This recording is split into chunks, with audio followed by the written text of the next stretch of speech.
ತುಂಬ ಸಂತೋಷ ಇದೆ, ತುಂಬ ಚೆನ್ನಾಗಿ ರಿಸೀವ್ ಮಾಡಿಕೊಂಡಿದ್ದಾರೆ. We are very very happy.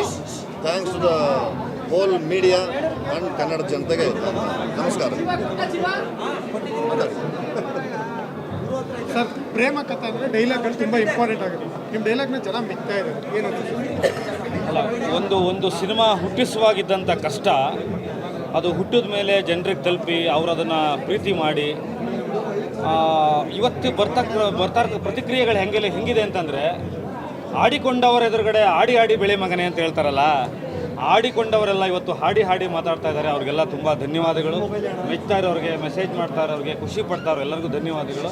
ಮೊದಲಿಗೆ ನಾನು ಹೀರೋಗೆ ಒಂದು ಥ್ಯಾಂಕ್ಸ್ ಹೇಳ್ತೀನಿ. ಬರೆದದನ್ನು ಅಷ್ಟು ಚೆನ್ನಾಗಿ ನಾಗಶೇಖರ್ ಅವರು, ಜಲವಾದಿ ಕುಮಾರ್ ಅವರು, ವೆಂಕಟೇಶಪ್ಪ ಅವರು, ಇಡೀ ಟೀಮ್ನ ಗೆಲುವು. ನನಗನ್ಸುತ್ತೆ, ನಾನು ಒಂದು ಮಾತು ಹೇಳೋಕ್ಕೆ ಇಷ್ಟಪಡ್ತೀನಿ. ಈ ಕಥೆಗೆ ಒಂದು ಸ್ಫೂರ್ತಿ ಯಾರು ಅಂತಂದರೆ, ಈ ಕಥೆಗೆ ಸ್ಫೂರ್ತಿ ಶ್ರೀಮತಿ ಭಾರತಿ ವಿಷ್ಣುವರ್ಧನ್ ಅವರು, ಈ ವಿಚಾರಕ್ಕೆ ಸ್ಫೂರ್ತಿ ಶ್ರೀಮತಿ ಸುಮಲತಾ ಅಂಬರೀಶ್ ಅವರು, ಈ ಕಥೆಗೆ ಸ್ಫೂರ್ತಿ ಶ್ರೀಮತಿ ಅಶ್ವಿನಿ ಪುನೀತ್ ರಾಜ್ಕುಮಾರ್ ಅವರು, ಶ್ರೀಮತಿ ಮೇಘನಾ ಚಿರು ಸರ್ಜಾ ಅವರು. ಎಷ್ಟೋ ಜನ ಯೋಧರ ಪತ್ನಿಯರಿದ್ದಾರೆ, ಎಷ್ಟೋ ಜನ ಸಾಧಕಿಯರಿದ್ದಾರೆ, ಬೆಳಕಿಗೆ ಬಾರದಲ್ಲಿದ್ದಾರೆ. ಅವರೆಲ್ಲರಿಗೂ ಈ ಸಿನಿಮಾ ಅರ್ಪಣೆ. ಮಹಿಳೆಯರಿಗೆ ಅರ್ಪಣೆ, ಆ ಹೃದಯಕ್ಕೆ ಅರ್ಪಣೆ, ಆ ತೊಟ್ಟಲು ತೂಗಿದಕ್ಕೆ ಅರ್ಪಣೆ. ಶಿಡ್ಲಘಟ್ಟದಲ್ಲಿ ಅಷ್ಟು ಜನ ಸಿಲಿಕೋಸಿಸ್ ಕ್ಯಾನ್ಸರ್ ಬಂದು ಸತ್ತೋಗಿದಾರಲ್ಲ, ಅವರೆಲ್ಲರ ಆತ್ಮಗಳಿಗೆ ಅರ್ಪಣೆ. ರೇಷ್ಮೆ ಬೆಳೆಯುವ ಪ್ರತಿ ನೂಲಿಗೆ ಅರ್ಪಣೆ, ರೇಷ್ಮೆ ಹುಳುಕ್ಕೆ ಅರ್ಪಣೆ. ಈ ಸಿನಿಮಾ ಅವರೆಲ್ಲರಿಗೂ ಅರ್ಪಣೆ.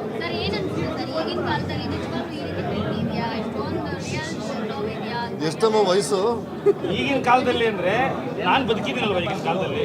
ನಾಗಶೇಖರ್ ಬದುಕಿದಾರಲ್ವಾ, ಕಿಟ್ಟಪ್ಪ ಪ್ರೀತಿ ಮಾಡಿ ಮದುವೆ ಆದವ್ರು ಬದುಕಿದಾರಲ್ವಾ, ಇವೆಲ್ಲರೂ ಬದುಕಿದ್ದಾರೆ ಅಂದರೆ ಪ್ರೀತಿ ಒಂದೇ ಶಾಶ್ವತ ತಿಳ್ಕೊಳ್ಳಿ.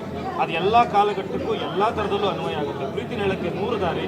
ನಾವೊಂದು ರೇಷ್ಮೆ ಹುಳನ ಸೆಲೆಕ್ಟ್ ಮಾಡ್ಕೊಂಡ್ವಿ. ಆ ಪ್ರೀತಿಗೆ ಧನ್ಯವಾದ. ಸರ್, ಒಬ್ಬರು ಮಹಿಳೆಯನ್ನ ಮಾತಾಡ್ತಿದ್ದೆ, ಅವ್ರು ಹೇಳಿದ್ರು, ಈಗಿನ ಕಾಲದಲ್ಲಿ ಸೆಲೆಬ್ರಿಟಿಗಳು ಮತ್ತು ಯುವಕರು ಡಿವೋರ್ಸ್ ಕೇಸ್ ಜಾಸ್ತಿ ಆಗ್ತದೆ, ಅವ್ರು ಬಂದು ಸಿನಿಮಾ ನೋಡಬೇಕು ಅಂತ. ಯಾವ ಕೇಸ್ ಬಗ್ಗೆ? ಡಿವೋರ್ಸ್ ಕೇಸ್ ಜಾಸ್ತಿ ಆಗ್ತದೆ, ಅವ್ರು ಬಂದು ಈ ಸಿನಿಮಾ ಡೈವರ್ಸ್ ಆಗಿರೋ ನಾನೇ ಸಿನಿಮಾ ಬರ್ತಿದ್ದಿಲ್ಲ.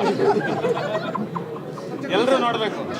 ಜೊತೆಲಿ ಇದ್ದವರು, ಜೊತೆಲಿ ಇಲ್ದೇ ಇರೋರು, ಒಟ್ಟಿಗಿರೋರು, ದೂರ ಆದವರು, ಹತ್ತಿರ ಇರೋರು, ಎಲ್ಲರಿಗೂ ಪ್ರೇರೇಪಣೆ ನಾನೇ.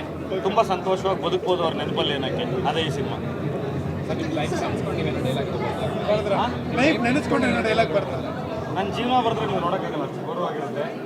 ಸಿನಿಮಾಗೋಸ್ಕರ ಅವ್ರಿಗೂ ಅನ್ಸ್ಬೇಕಲ್ಲ, ಆ ಕಡೆ ನನಗೆ ಅನ್ಸೋರಾಗಲ್ವಲ್ಲ. ಒಂದು ಸೇತುವೆನ ಒಂದು ಮಾತು ಹೇಳ್ತೀನಿ. ಈ ಸಿನಿಮಾದಲ್ಲಿ ಒಂದು ಪದ ಇದೆ. ಒಂದು ರೋಡನ್ನ, ಒಂದು ರಸ್ತೆನ, ಒಂದು ಏನನ್ನು ಬೇಕಾದರೂ ಕಟ್ಬೋದು. ಸೇತುವೆಯನ್ನು ಮಾತ್ರ ಎರಡೂ ಕಡೆಯಿಂದ ಕಟ್ಟಬೇಕು ಸಮವಾಗಿ. ಅದು ಸಂಬಂಧ ಎರಡೂ ಕಡೆಯಿಂದ ಇದ್ದರೆ ಮಾತ್ರ ಸೇತುವೆ ಆಗುತ್ತೆ. ಅದೇ ಈ ಸಿನಿಮಾ.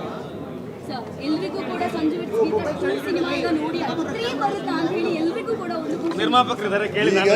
ಡೈಜೆಸ್ಟ್ ಮಾಡ್ಕೊಳ್ಳಿ. 1 ಮಾಡಿದ್ಮೇಲೆ 13 ವರ್ಷ ಆಯ್ತು ನಮಗೆ ಈ 2 ಒಂದು ಕತೆ ರೆಡಿ ಮಾಡೋದಕ್ಕೆ. ಮಾಡ್ತೀವಿ, ಆಸೆಗಳಿದೆ. ಈಗ ಫಸ್ಟ್ ಎರಡು ಇವತ್ತು ಬಿಡುಗಡೆ ಆಗಿದೆ, ಎಂಜಾಯ್ ಮಾಡಿ. ಬರ್ತಾರೆ, ಎಲ್ಲ ಕಡೆ ಬರ್ತಾ ಇದ್ದಾರೆ. ರಚಿತಾರಾಮ್ ಅವರೊಬ್ಬರನ್ನ ಫೋಕಸ್ ಮಾಡ್ತೀವಿ. ಬೇರೆ ಶೋಗಳಿಗೆ ಬರ್ತಾ ಇದ್ದಾರೆ, ಖಂಡಿತವಾಗ್ಲೂ ಬರ್ತಾರೆ. ನಿರ್ಮಾಪಕರು ಮಾತಾಡ್ತಾರೆ. ಸರ್, ಹಲವು ವಿಘ್ನಗಳ ಕಳೆದು ಬಂದಿರುವಂಥ ಸಿನಿಮಾ ಈಗ ಹೇಗಿದೆ ಸರ್?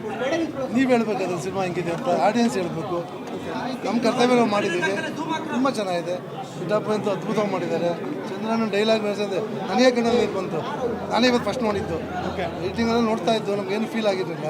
ಇವತ್ತು ನನಗೇನೇ ಫೀಲ್ ಆಯಿತು ಆ ಡೈಲಾಗು. ಅದಕ್ಕೆ ನಮ್ಮ ಕಿಟ್ಟಪ್ಪ ವಾಯ್ಸು, ರಚಿತಾರಾಮ್ ಆ್ಯಕ್ಟಿಂಗು, ನಮ್ಮ ನಾಣಿ ಅಣ್ಣ ಅದ್ಭುತವಾಗಿದೆ.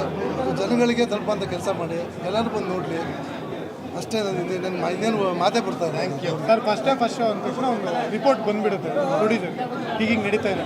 ಹೊರಗಡೆ ರಿಪೋರ್ಟ್ ಹೇಗೆ? First class report. ಎಲ್ಲರೂ ಒಂದೇನು ಅಂದರೆ ಜನಗಳಿಗೆ ಡೇಟ್ ಒಂದು ಕನ್ಫ್ಯೂಷನ್ ಆಯಿತು. 10ನೇ ತಾರೀಕಿಗೆ ಅಂತ ಇದ್ದಿದ್ದು 17. ಒಂದೇ ಒಂದು ಪ್ರಶ್ನೆ ನಿಮಗೆ. ಈಗ ಸಿನಿಮಾ ನೀವು ನೋಡಿದ್ದೀರ, ನಿಮ್ಮ ಹಾಗೆ ನಮ್ಮ ಆಡಿಯನ್ಸ್ ಕೂಡ.